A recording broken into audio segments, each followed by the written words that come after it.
So hello বন্ধুরা, আপনারা সবাই কেমন আছেন? আশা করছি খুব ভালোই আছেন। আপনারা এসে পড়েছেন আর্ট এক্সাইটমেন্ট অ্যান্ড টেকনিক্স পরিবারে। তো বলে রাখি, ভিডিওটি আমাদের পরিবারের 10ম ভিডিও। তো ফাইনালি 10ম ভিডিও আমি আজকে রেডি করে ফেলেছি। আর অনেক দিন পর আবার ভিডিও আমি আপলোড করছি ইউটিউবে, বিকজ আমার ফোনটা চুরি হয়ে গেছিলো। তো সেই কারণে আমি ভিডিওগুলো দিতে পারিনি কতদিন ধরে। তো এটুকুনি ম্যানেজ করে নেবেন আপনারা। আর আজকের যে ভিডিওটা আপনারা দেখেই ফেলেছেন থাম্বনেইলে, যে একটি মাউন্টেন ভিডিও। আর আজকের ভিডিওটা পুরোপুরি বিগিনার্সদের জন্য, একদম বিগিনার্স লেভেলের একটা ড্রয়িং। তো কীভাবে মাউন্টেনের একটি আঁকা করতে হবে খুব ইজি টেকনিকে, সেটা আমি দেখিয়েছি। দেখুন, সবার প্রথমে ভার্টিক্যালি এবং হরিজন্টালি লাইন টেনে নিয়েছিলাম খাতায়। তারপরে আমি পাহাড়টা করলাম এবড়ো খেবড়োভাবে, এবং একটি পিছনের ঝোপ, এবং কীরকমভাবে একটি ঘরের দৃশ্য এখানে আমি করে দিলাম। দেখুন, দুখানা করে ঘর দু সাইডে আমি করে দিয়েছি একই রকমভাবে, ঠিক। তো আঁকাটা খুব সিম্পলি করে নিচ্ছি। আর এই হরিজন্টালি এবং ভার্টিক্যালি লাইনগুলো আমাদেরকে হেল্প করবে যে কোন জায়গায় কোন সাবজেক্ট বা অবজেক্টগুলোকে রয়েছে সেগুলোকে আইডেন্টিফাই করার জন্য। তো এইটা হয়ে যাওয়ার পরে আমরা সামনের দিকে কার্ভলি এবং জিগজ্যাগ শেপ দিয়ে একটি বা দুটি ল্যান্ড বা ভূমি করে নিচ্ছি। এই ভূমিগুলো করে নেওয়ার পাশাপাশি দুটি হাউস বা দুটি ঘর রয়েছে, যেগুলো দূর এবং কাছের তফাৎ থেকে বোঝাবে আমাদেরকে। এবং সামনের দিকে আমি একটা নৌকা এঁকে দেবো। এবং যেহেতু এই জায়গাটা উঁচু এবং সামনের দিকে নদী টাইপের জায়গাটা চলে এসেছে, সেইটা বোঝানোর জন্য আমি এখানে একটা নৌকা করছি।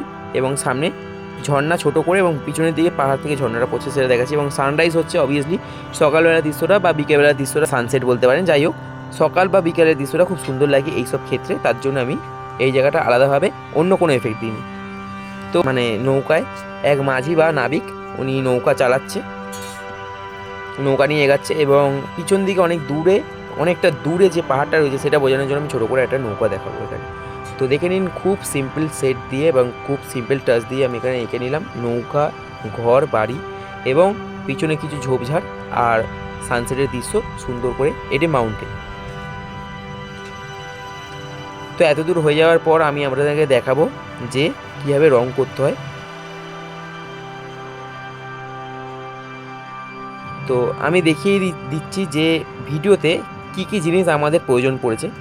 যেমন দেখুন, এখানে আমরা ডোমসের রং, ডোমসের পেন্সিল এবং কটন বাড এবং একটি সুতির কাপড় নিয়ে নিয়েছি, যেটা আমাদেরকে হেল্প করবে আঁকার মধ্যে, মানে রং করার মধ্যে।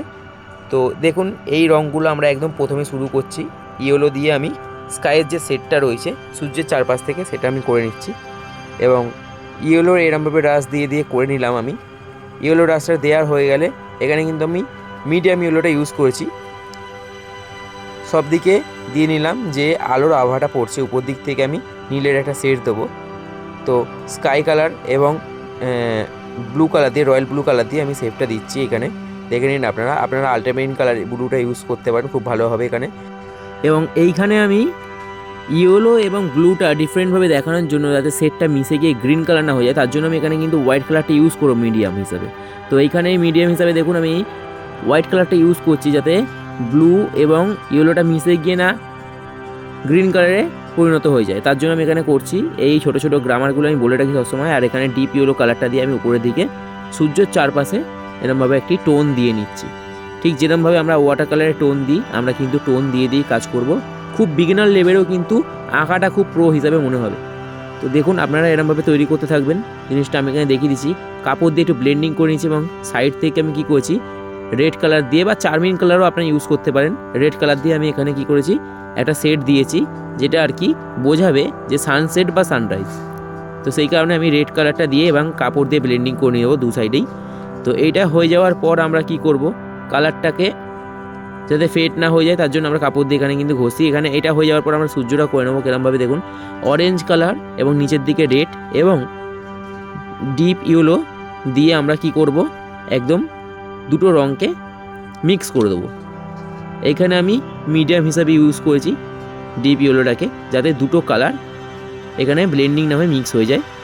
এবং আবার আমি এখানে একটুখানি হোয়াইটের ছোঁয়া দিচ্ছি, যাতে আমাদের এই কালারটা এই জায়গাটা একটুকুনি ফেড না হয়ে গিয়ে এটাকে উজ্জ্বল ভাবটা লাগে, তার জন্য আমি এখানে হোয়াইট কালারটা ইউজ করেছি। দেখুন, আকাশটা কিন্তু মোটামুটি তৈরি হয়ে গেছে, আকাশটা খুব সুন্দর লাগছে দেখতে। বিগিনার লেভেলে কোনো জিনিসকে আমরা এলোমেলোভাবে করে দিলেই হবে না, বিগিনার্স লেভেলেও কিন্তু বেশ কিছু নিয়ম আছে, নিয়মগুলোকে মেনে করতে হবে, নিয়ম লঙ্ঘন করলে হবে না। এবং আমি পাহাড়টাকে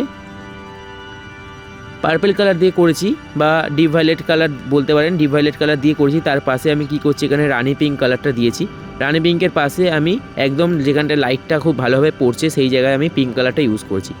তো এটা হয়ে যাওয়ার পর আমরা কি করব এখন, এটা হয়ে যাওয়ার পর আমরা ফের একটি কটন কাপড় দিয়ে ব্লেন্ডিং করে নেবো সুন্দরভাবে। ব্লেন্ডিংটা হয়ে যাওয়ার পর আমরা জলের দিকে আসব, মানে যে ঝর্ণাটা পড়ছে সেই ঝর্ণাটাকে আমাদেরকে সুন্দরভাবে তৈরি করতে হবে। তো অবভিয়াসলি আমরা এখানে স্কাই কালারটাকে ইউজ করছি ঝর্ণার জন্য, দেখতে খুব সুন্দর লাগবে।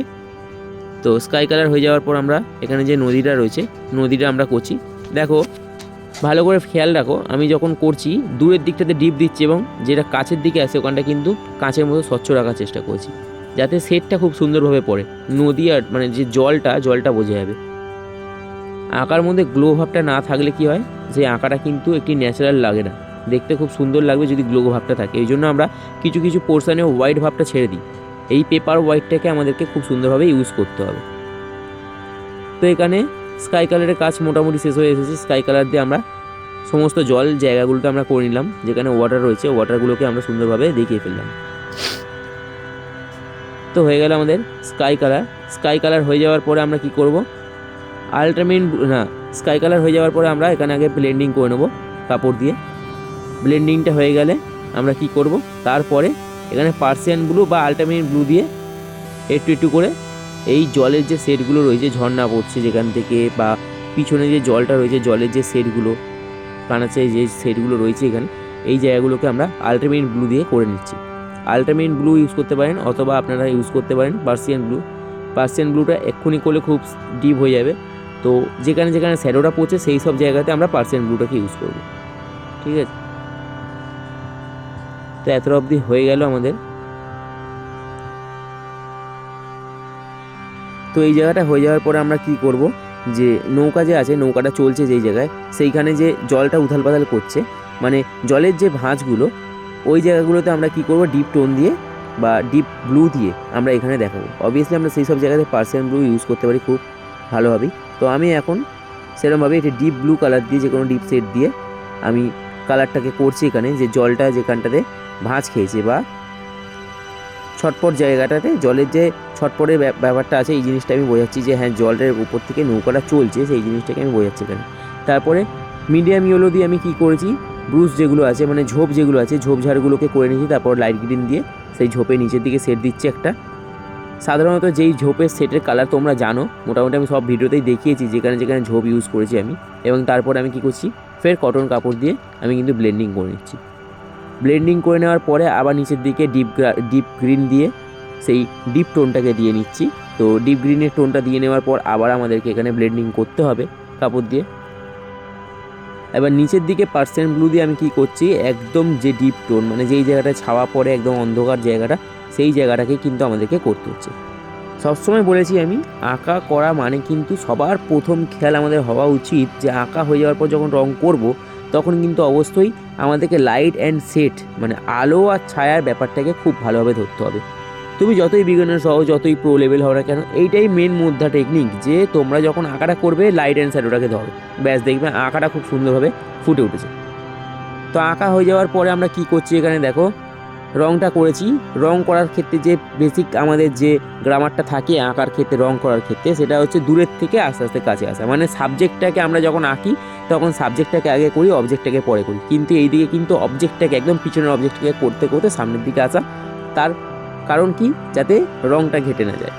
তো এবারে পিছনের ঝোপটা করার মতো করেই আমি সামনের ঝোপ দুটোকে করে নিলাম। ঝোপটা করে নেওয়ার পরে অবশ্যই এখানে ঘর আছে, কিন্তু আমি ঘরটাকে করবো না, যেহেতু আমি ঝোপে মানে এখানে দেখুন যে ঝোপটা রয়েছে, ঝোপের কালারটা গ্রিন, তো আমি গ্রিনের শেডগুলো যেখানে যেখানে আছে সেগুলো কমপ্লিট করে নেবো। এবং আমি এইখানে কিন্তু ব্লেন্ডিং করার জন্য, যেহেতু কোনা কোনা জায়গাগুলো রয়েছে, সেই কোনায় মানে কর্নার জায়গাগুলোতে যাতে ঘেটে না যায় তার জন্য আমি কটন বাড ইউজ করেছি। তা তোমরা এই সূক্ষ্ম জায়গাগুলোতে কী করবে, কটন বাড ইউজ করতে পারো। কটন বাড খুব ভালো একটি মিডিয়াম, যেটাকে আমরা আর কি ইউজ করে খুব ভালো ব্লেন্ডিং করতে পারি। তো দেখুন আমি এখানে ফের লেমন ইয়েলো, বা তোমরা লেমন ইয়েলো ইউজ করতে পারো, আমি এখানে মিডিয়াম ইয়েলোটা দিয়েছি। মিডিয়াম ইয়েলো দিয়ে একটা টোন দিয়ে নিলাম, যেই জায়গাটা আলোটা খুব ভালোভাবে পড়ছে সূর্যের।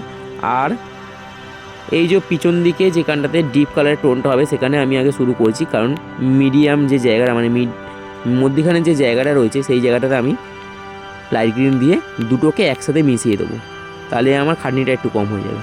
অবভিয়াসলি এখানে আমাকে আবার ব্লেন্ডিং করতে হবে, তো কাপড় দিয়ে আমরা ব্লেন্ডিংও করব এখানে হয়ে যাওয়ার পরে।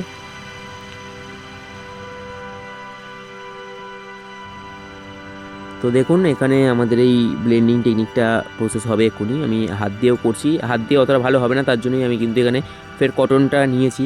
কটনের কাপড় দিয়ে করলে খুব সুন্দর হয়। আর পার্সিয়ান ব্লু দিয়ে একদম যে সাইডে যেখানটাতে ছাওয়াটা ভালো পড়বে সেই জায়গাটায় আলো আর সেটটা ধরার জন্য আমি কী করেছি, এই জায়গাটায় সেটটা দিয়ে নিচ্ছি একদম কোনায় কোনায়, মানে নিচের দিক করে, যেই জায়গাগুলোতে ঘাসগুলো কিছুটা ভিজে ভাবটা থাকে। তো হয়ে যাওয়ার পরে আমরা সাধারণত ঘরের চালটাকে যেরকমভাবে করি সেরকমভাবেই করছি, যে অরেঞ্জ এবং রেডের টোন দিয়ে ইটের চাল বা মাটির টালির যে চালগুলো হয় সেই চালের যে কালারটা হয় সেই কালারটা দিয়েই করছি। তো এটাকে আমরা আবার কটন বার দিয়ে, দেখো সূক্ষ্ম জায়গা বলেছিলাম, সূক্ষ্ম জায়গাগুলোতে আমরা কটন বার দিয়ে সেট দেবো বা কটন বার দিয়ে আমরা ব্লেন্ডিংগুলো করব। তো সেই জায়গাগুলো আমরা কটন বার দিয়ে ব্লেন্ডিং করে নিচ্ছি। ব্লেন্ডিং করার পরে কিছুটা এমন লাগবে দেখতে, দেখো পুরোটা একদম ব্লেন্ডিং হয়ে যাওয়ার পরে মসৃণ লাগবে। তো এরকমই হয়ে যাওয়ার পরে কিন্তু আমরা নেক্সট লেভেলে একটা একটা করে ধরবো। এবারে আমরা রেড আর খয়েরির টোন দিয়ে একটা ওই যে চালের যে নিচের দিকে সেটটা আছে সেই সেটটাকে করব। এবং বলে রাখি, দেখতে দেখতেই আমাদের উইন্টার চলে আসলো। উইন্টার আসতে না আসতেই আমার ঠান্ডাও লেগে গেছে। তো উইন্টার এসে গেল, উইন্টার আসার সময় কিন্তু আমাদের অনেক রকমের আঁকা, অনেক রকমের প্রতিযোগিতা হয়। সেই সব জায়গায় তোমরা কিন্তু উইন্টার বেসে অনেক কিছু ড্রয়িং আছে ইউটিউব দেখে করতে পারো। আমিও কিছুদিন পর উইন্টারের কিছু আপলোড করবো অবভিয়াসলি। তো এখন আমি আপাতত এখানে যে আঁকাটা করছি সেটা নিয়ে বলি আরেকবার, যে এখানে আমি ব্ল্যাক কালার পেন্সিল দিয়ে, মানে ডোমসের যে ব্ল্যাক কালার পেন্সিল আছে সেই পেন্সিল দিয়ে আমি এখানে ব্রুজ, পাহাড়, সেই সব জিনিসগুলোকে একটু হাইলাইট করে দিচ্ছি। যেহেতু তোমরা একদম বিগিনার্স, তো এখানে কালারগুলো মিশে যাতে না যায় সেইটা দেখানোর জন্য কীভাবে করবে, এখানে তো আরও রকমের অনেক রকম টিপস আছে। তো আমরা কি করব, এখানে একদম সিম্পলভাবে বর্ডার দিয়ে নেবো, যাতে জিনিসগুলো ডিফারেন্ট হয়ে যায়, বোঝা যায় যে হ্যাঁ এটা আলাদা আলাদা, এটা আলাদা আলাদা। এই জিনিসগুলো ডিফারেন্স বোঝানোর জন্য আমরা এখানে ব্ল্যাক মার্কিং পেন্সিল অথবা ডোমসের ব্ল্যাক কালারটাকে আমরা ইউজ করতে পারি। এবং যেই জায়গায় সূর্যের আলোটা পড়ছে না সেই জায়গাটাতে অবভিয়াসলি ডিপ হবে, তার জন্য আমরা ঘরের একটা সাইড পুরো ডিপ রেখেছি আর একটা সাইডে হালকা আলো পড়ছে। তো চালের সাইডের যে ছাওয়াটা আছে সেই ছাওয়াটা দেখিয়ে নিয়ে করে নিলাম। দূরের দিকে পুরো নৌকাটা যে আছে অনেক দূরে, সেই জায়গাটাকে আমরা পুরোটাই কালো দেখালাম, যেহেতু আবছাভাবে রয়েছে অনেকটা দূরে, কিছুই বোঝা যাবে না দূর থেকে। তো সেটার জন্য আমরা নৌকাটাকে পুরোটাই ব্ল্যাক কালার করে দিলাম এবং নিচের দিকে নৌকার একটুখানি শ্যাডো হয়ে যাওয়ার পরে আমরা ব্ল্যাক কালারের পেন্সিলটা দিয়ে এই যে এইখানে যে ছোটো করে ঝর্নার জায়গাটা আছে সেই জায়গাটা দেখিয়ে নিলাম। এবং তারপরে আমরা লাইট ব্রাউন কালারটা দিয়ে আমরা এখানে এই টোনটা দিয়ে নিচ্ছি, দেখুন সেটটা দিচ্ছি। লাইট ব্রাউনের সাথে আমরা ডার্ক ব্রাউনের সেটটা দেবো এখানে, যে ডিপ আর হালকা ভাবটা বোঝা যাবে। যে দিকটাতে একদম ভিতরের দিকে ঢুকে গেছে ল্যান্ডটা, তো ওই জায়গাটাকে আমরা কী করছি, ডিপ টোন দিয়ে বোঝাচ্ছি। এবং যেই জায়গাটা উপরের জায়গাটা সেই জায়গাটা আমরা লাইট টোন দিয়ে বোঝাচ্ছি আলো আর সেটটা ধরার জন্য। হয়ে গেল, আঁকাটা পুরোটাই কমপ্লিট হয়ে এসেছে, শুধুমাত্র নৌকার কাজটা বাকি আছে। নৌকাটা আমরা কি করছি, ব্রাউন কালার দিয়ে এবং ব্ল্যাক কালার সেট দিয়ে নৌকাটাকে তৈরি করব। উপরের দিকে যে ছাউনিটা রয়েছে নৌকার উপরে সেইটাকে আমরা ডিপ ইয়েলো দিয়ে করলাম, বা গোল্ডেন কালার অনেকেই বলে থাকে এই কালারটাকে, সেটা দিয়ে করলাম।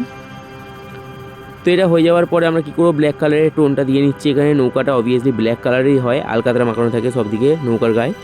তো নৌকাটা আমরা করে নিলাম, ভিতরের দিকটায় কালো কালার দিয়ে দিচ্ছি, কারণ ব্ল্যাক কালারের যে ছাওয়াটা পড়ছে ভিতর দিকে সেটা আমরা অতটা ভালোভাবে বোঝা যাবে না দূর থেকে।